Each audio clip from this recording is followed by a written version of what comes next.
Previous వీడియోలో మనం తెలుసుకున్నాం కదా inflammatory joint pains and non inflammatory joint pains గురించి. సో ఈరోజు మనము కీళ్ళవాతం గురించి తెలుసుకుందాం. కీళ్ళవాతం అంటే ఏంటి? Rheumatoid arthritis. అవి ఎక్కడ అంటే స్మాల్ జాయింట్స్లలో, మెయిన్గా ఈ ఫింగర్ జాయింట్స్లలో, ఈ బ్రిస్ట్లలో, కింద పాదాలలో కూడా నొప్పులు వస్తుంటాయి అన్నమాట. ఇవి మెయిన్గా ఎలా ఉంటాయంటే నొప్పులు మార్నింగ్ లేవగానే ఎక్కువగా ఉంటాయి, గంట వరకు ఉంటూనే ఉంటాయి.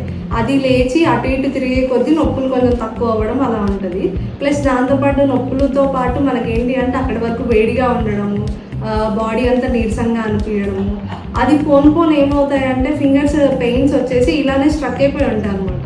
కానీ ఈ పెయిన్స్ వచ్చినప్పుడు ఏంటి అంటే 2 హ్యాండ్స్కి ఒకసారి రావడం, 2 కాళ్ళకి ఒకసారి రావడం, ఎక్కడ వచ్చినానే కానీ 2 సైడ్స్ వస్తాయి అనమాట.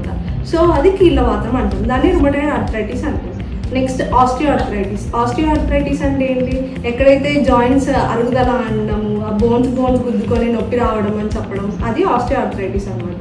దీంట్లో ఎలా అవుతుంది అంటే పెయిన్ అనేది మార్నింగ్ ఎక్కువ ఉండదు, నడిచే కొద్దీ పెయిన్ ఎక్కువ అవుతూ ఉంటుంది. అది మెయిన్గా ఎక్కడ అంటే పెద్ద జాయింట్స్లలో ఉంటాయి. పెద్ద జాయింట్స్ అంటే ఇక్కడ మెయిన్గా మోకాళ్ళల్లో, హిప్ జాయింట్స్, ఇక్కడ ఈ హిప్ జాయింట్స్ ప్లస్ ఇక్కడ సర్వైకల్ రీజియన్ అండ్ లోవర్ బ్యాక్లో ఎక్కువగా ఉంటుందన్నమాట. ఈ పెయిన్స్ అనేది మనము పడుకున్నప్పుడు కానీ లేకపోతే రెస్ట్ తీసుకున్నప్పుడు కానీ నొప్పులు తక్కువ అవుతాయి. ఎప్పుడైతే ఎక్కువగా నడుస్తామో నొప్పులు ఎక్కువ అవుతూ ఉంటారు. అంటే వాపు అనేది ఎక్కువగా ఉండదు, ఓన్లీ నొప్పే ఉంటుంది. అది ఇంకా లైఫ్ లాంగ్ ఉంటుంది. సో ఫస్ట్ ఈ రెండిట్లలో మీ పెయిన్ ఏ పెయిన్ అనేది తెలుసుకోండి.